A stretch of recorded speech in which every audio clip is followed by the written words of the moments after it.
یا ایھا الذین آمنوا ان جاءکم فاسق بنبأ فتبینوا، اے ایمان والو،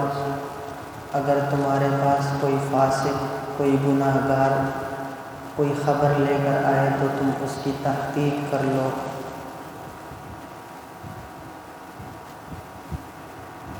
ان تصیبوا قوما بجہالۃ فتصبحوا علی ما فعلتم نادمین، کہ کبھی کسی قوم کو نادانی سے کوئی ضرر نہ پہنچا دو اور پھر تمہیں اپنے کیے پر پچھتاوا ہو۔ امام ابن کثیر رحمۃ اللہ علیہ نے اس آیت کا شان نزول یہ ذکر کیا ہے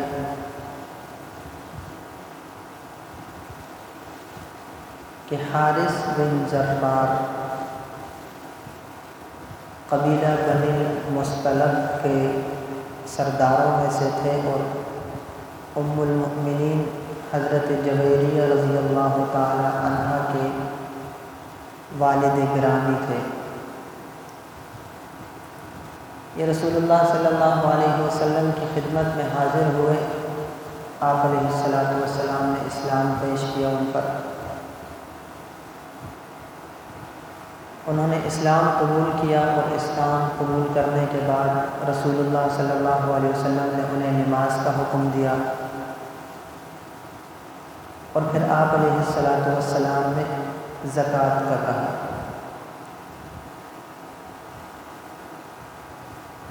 تو انہوں نے اسلام قبول کرنے کے بعد زکوٰۃ ادا کرنے کا وعدہ فرمایا اور آپ علیہ السلام سے یہ مثال کہا کہ میں اپنے قبیلے میں واپس جاؤں گا اور وہاں پر میں لوگوں کو اسلام کی دعوت دوں گا، اگر آپ کی اجازت ہو تو میں ان لوگوں سے زکوٰۃ جمع کروں۔ آپ علیہ السلام نے اجازت دے دی،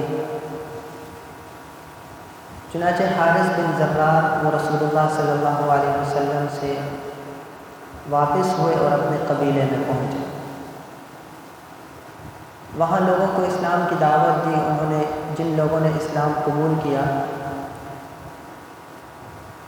تو حارث بن ضرار نے رسول اللہ صلی اللہ علیہ وسلم سے یہ کہا تھا کہ میں ان سے زکوٰۃ جمع کر کے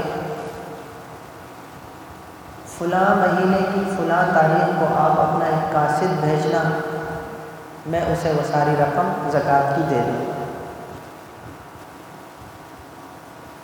اب حارث بن ضرار رضی اللہ تعالی عنہ انہوں نے قبیلے کے لوگوں سے زکوٰۃ جمع کی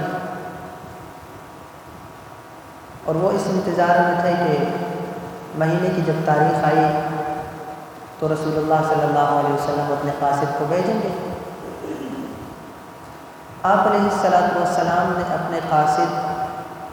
ولید بن عقبہ کو زکوٰۃ لینے کے لیے بھیجا۔ ولید بن عقبہ جب وہاں سے نکلے تو ان کے ذہن میں ایک بات آئی کہ یہ جو قبیلے بنی المصطلق ہے اس کے ساتھ میری بہت پرانی دشمنی ہے، ادھر قبیلہ بنی المصطلق کے لوگ وہ اپنی بستیوں سے باہر نکلے کہ رسول اللہ کا قاصد آئے گا، ہم اس کا استقبال کریں گے۔ ولید بن عقبہ جب نکلے اور انہوں نے دیکھا کہ بستیوں کے لوگ باہر آئے ہوئے ہیں تو انہوں نے کہا ان کے ساتھ میری پرانی دشمنی ہے، ایسا نہ ہو کہ یہ مجھ سے اس دشمنی کا بدلہ لیں اور یہ مجھے قتل نہ کر دیں۔ چنانچہ ولید بن عقبہ بجائے وہاں جانے کے اور زکوٰۃ لینے کے وہیں سے واپس ہوئے اور رسول اللہ صلی اللہ علیہ وسلم کی مجلس میں آ گئے اور آپ علیہ السلام سے کہا کہ ان لوگوں نے زکوٰۃ دینے سے انکار کر دیا ہے اور مجھے قتل کرنے کا بھی ارادہ کیا تھا لیکن میں واپس آ گیا۔ رسول اللہ صلی اللہ علیہ وسلم کو جب اس واقعے کا پتہ چلا تو آپ علیہ السلام کو یہ واقعہ ناگوار گزرا کہ مجھ سے کہہ کر بھی گئے، بات بھی کی اور خود کہا کہ میں زکوٰۃ جمع کروں گا، اور جب میں نے اپنا قاصد بھیجا تو اس کے ساتھ یہ معاملہ کیا ہے، آپ علیہ الصلوۃ والسلام نے حضرت خالد بن ولید رضی اللہ تعالیٰ عنہ کے ساتھ مجاہدین کا ایک دستہ روانہ فرمایا اور اس سے یہ کہا کہ آپ پہلے جا کر خوب تحقیق کر لینا اور اگر معاملہ اس طرح ہو تو پھر ان پر حملہ کرنا۔ ادھر حارث بن زرار جب مقررہ تاریخ پر کوئی قاصد وہ نہیں پہنچا تو حارث بن زرار کے ذہن میں بات آئی کہ رسول اللہ صلی اللہ علیہ وسلم نے تو جس بات کا کہا ہو وہ پوری فرماتے ہیں، کہیں ایسا تو نہیں ہے کہ رسول اللہ صلی اللہ علیہ وسلم کسی بات پر ہم سے ناراض ہو گئے ہوں، ان کا قاصد ابھی تک نہیں آیا۔ انہوں نے جو باقی سردار تھے ان سرداروں کے ساتھ مشورہ کیا کہ ہم رسول اللہ کی خدمت میں خود حاضر ہوتے۔ اب بنی المصطلق کے جو سردار تھے وہ اپنی بستی سے نکلے اور ادھر سے حضرت خالد بن ولید رضی اللہ تعالیٰ عنہ کا جو دستہ تھا وہ پہنچ گیا۔ دونوں کی آپس میں ملاقات ہوئی۔ حارث بن زرار نے پوچھا کہ کہاں کا ارادہ ہے؟ کہا رسول اللہ نے تو آپ لوگوں کے پیچھے بھیجا ہے مجھے۔ حارث بن زرار نے وجہ پوچھی کہ کیا وجہ ہے؟ تو خالد بن ولید رضی اللہ تعالیٰ عنہ نے بتایا کہ ولید بن عقبہ نے رسول اللہ کو ایسے بتایا ہے کہ انہوں نے زکوٰۃ دینے سے بھی انکار کیا ہے اور ساتھ میں اس پر حملہ بھی کیا ہے، تو آپ علیہ السلام کو یہ بات سخت ناگوار گزری۔ حارث بن زرار نے کہا کہ اس ذات کی قسم جس نے محمد رسول اللہ کو حق دین دے کر بھیجا، ہم تو ولید بن عقبہ کے ساتھ ملے بھی نہیں ہیں اور اسے دیکھا بھی نہیں ہے، ہم کیسے انکار کر سکتے؟ چنانچہ حارث بن زرار وہ ان سرداروں کو لے کر رسول اللہ صلی اللہ علیہ وسلم کی مجلس میں پہنچے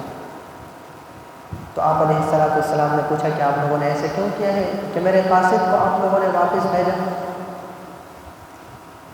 تو اس پر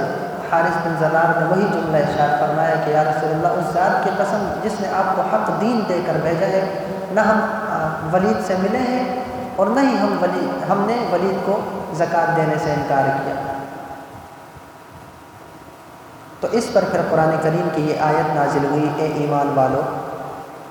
اگر کوئی گناہگار شخص تمہارے پاس کوئی خبر لے کر آئے تو تم اس کی خوب اچھی طرح سے تحقیق کر لو۔ ایسا نہ ہو کہ تم جہالت اور نادانی کی وجہ سے کسی قوم کو ضرر پہنچا دو اور پھر بعد میں تمہیں اپنے کیے پر پچھتاوا۔